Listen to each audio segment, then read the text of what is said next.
Bab 50, Meminta Suaka. Mingxin sudah tidak sabar untuk menunjukkan kehebatan barunya. Dia melepaskan energinya saat dia menuruni gunung, sangat ingin mencapai kaki sesegera mungkin. Ketika dia tiba dan melihat para pembudidaya di luar perisai, dia menyeringai jahat dan berkata, "Wawasan ratusan kesengsaraan." Dia adalah ahli kesengsaraan divinity yang baru lahir. Meskipun avatarnya hanya setinggi 20 kaki, kehebatannya bukanlah sesuatu yang dapat dibandingkan dengan kultivator pengadilan ilahi. Jadi, segera setelah kelompok pembudidaya wanita di luar perisai melihat avatar tersebut, ekspresi mereka berubah. Avatar? Wawasan ratusan kesengsaraan? Pembudidaya wanita terkemuka mengerutkan kening. Lari! Seseorang ingin melarikan diri.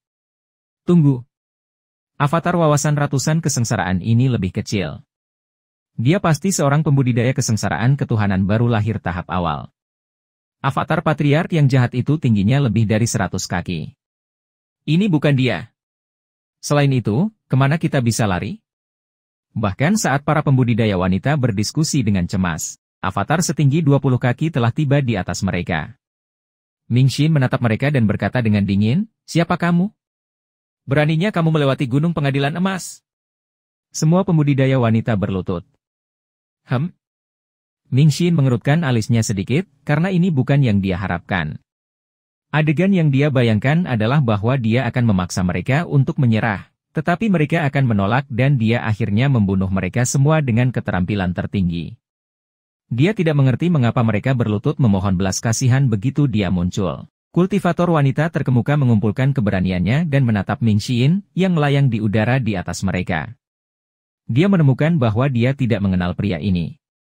Namun, dia yakin bahwa dia bukan patriark jahat Gunung Pengadilan Emas. "Kami adalah murid dari The Red Moon Palace. Tolong bantu kami, senior. Tolong selamatkan kami, senior." Semua pembudidaya wanita membungkuk dan berteriak serempak. Mingxin terkejut dan merasa malu. Ternyata para pembudidaya wanita ini tidak ada di sini untuk menyerang Gunung Pengadilan Emas, tetapi untuk adik perempuan keenamnya. Tuan mereka telah menghancurkan basis kultivasi Yetianxin dan menguncinya di Gua Refleksi, sehingga murid-murid dari Istana Bulan Turunan telah kehilangan pemimpin mereka. Sementara itu, karena 3 sekte di bagian selatan Great yang tidak ingin berbenturan dengan Gunung Pengadilan Emas, mereka akan melampiaskan amarah mereka pada The Red Moon Palace. Masalahnya adalah, bahkan jika mereka membutuhkan bantuan, mereka seharusnya tidak datang ke Gunung Pengadilan Emas. Mingxin bingung dan dia dengan cermat mempelajarinya. Ada sekitar 100 pembudidaya wanita yang tampak kusut, beberapa dengan rambut acak-acakan, beberapa terluka parah, dan beberapa bahkan tidak bisa berdiri sendiri. Dia menghela nafas dan menarik avatarnya saat dia turun dari udara. Untuk kejahatannya karena meninggalkan sekte dan mengkhianati guru, suster junior ke-6 dikurung di belakang gunung. Seharusnya, kalian semua dari The Red Moon Palace harus dihukum juga. Aku tidak mengerti kenapa kamu dikurung di sini. Apakah kamu lelah hidup? Mingxin menatap mereka dengan mata jahat, membuat ketakutan di hati mereka. Ketenaran para penjahat di Gunung Pengadilan Emas bukannya tanpa dasar. "Senior, tolong selamatkan kami demi master istana kami," pembudidaya perempuan itu memohon. Ini di luar dugaan Mingxin. Dia bertanya-tanya apakah The Red Moon Palace benar-benar putus asa dan tidak punya tempat lain untuk dituju. Tidak. Dia berpaling dari mereka. "Apakah kamu bercanda? Kelangsungan hidup Anda tidak ada hubungannya dengan saya. Kau seharusnya menganggap dirimu beruntung karena aku memilih untuk tidak membunuhmu." Dia akan pergi ketika dia mendengar bel aneh melayang dari kejauhan. Oh. Mingxin sedikit mengernyit dan berbalik untuk melihat langit di kejauhan. Langit sepertinya diselimuti awan gelap, dari mana terdengar bel berbunyi. Mendengar itu, para pembudidaya wanita dari The Red Moon Palace menjadi pucat karena ketakutan dan dengan cepat bangkit untuk berlari menuju perisai. Sayangnya, hanya orang-orang di Gunung Pengadilan Emas yang dapat melakukan perjalanan dengan bebas melalui perisai. Tidak peduli bagaimana mereka mencoba, perisai berdiri di depan mereka seperti dinding bata yang kokoh, menghalangi mereka di luar gunung. Mingxin mengabaikan kelompok kultivator wanita dan memfokuskan semua perhatiannya pada awan gelap. Intuisinya mengatakan kepadanya bahwa itu datang dengan niat buruk. Apalagi seseorang yang bisa bepergian dengan cara ini haruslah sosok yang perkasa.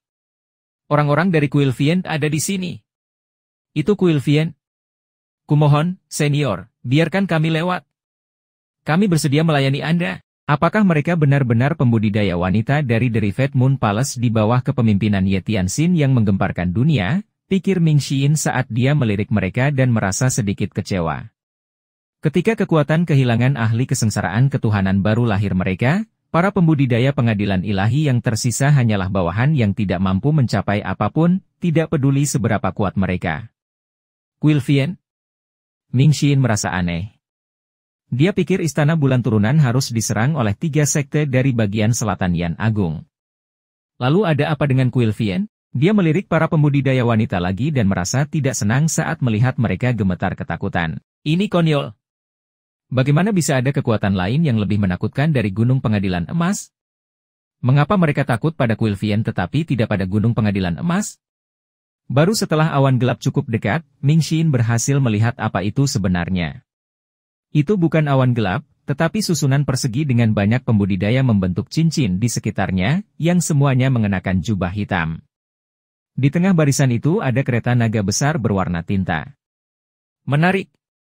Ming Xin menggenggam tangannya di belakang punggungnya dan menunggu dengan tenang. 3 pria yang menduduki peringkat teratas Black Roll adalah Ji Tiandao, Yu Zhenghai, dan Zuo Xinchan.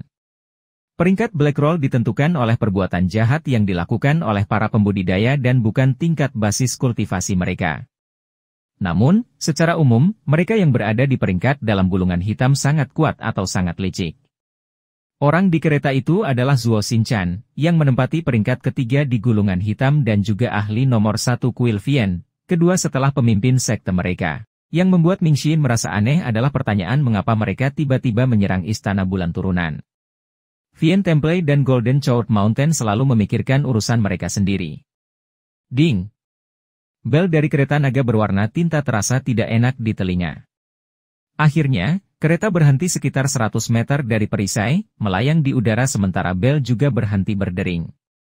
Ming Xin tidak bergerak saat dia mengamati kereta dan para pembudidaya di sekitarnya, yang menurutnya cukup menakutkan. Setelah hening beberapa saat, seorang kultivator pengadilan ilahi terbang keluar dari kereta.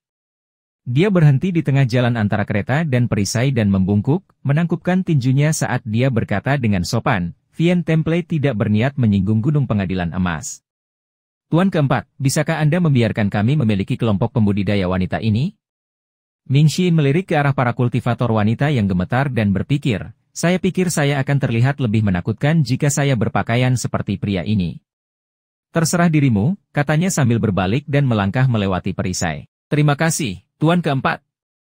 Kami pasti akan kembali suatu hari nanti untuk mengungkapkan rasa terima kasih kami. Petani berpakaian hitam itu memberi isyarat. Atas isyarat itu, para pembudidaya di sekitar kereta mengerumuni kelompok pembudidaya betina seperti belalang. Tahan. Saat itu, Ming Xin keluar lagi. Apakah ada yang lain, Mr. Ford? Saya hampir melupakan rutinitas baru guru. Dia suka memperlakukan orang dengan baik hari ini. Tepat saat dia mengatakan itu, dia mengangkat tangan. Perisai di sampingnya bergoyang, dan kemudian para pembudidaya wanita terhuyung-huyung dan jatuh melaluinya. Dari mulut pembudidaya berpakaian hitam, kelompok pembudidaya wanita menemukan bahwa pria ini adalah murid keempat Gunung Pengadilan Emas. Jadi, setelah mereka semua melewati perisai, mereka berlutut dan berteriak, terima kasih telah menyelamatkan kami, Tuan keempat. Sementara itu, pembudidaya berpakaian hitam sedikit mengernyit. Tidakkah menurutmu buruk untuk menarik kembali kata-katamu, Mr. Ford? Dia bertanya dengan suara tidak senang dan serak. Sementara itu, di Evil Sky Pavilion, Lu Yo bersandar di kursi saat dia sedang beristirahat ketika dia mendengar perintah sistem, Ding. Anda telah menerima penyembahan yang taat dan diberi hadiah 1450 poin pahala.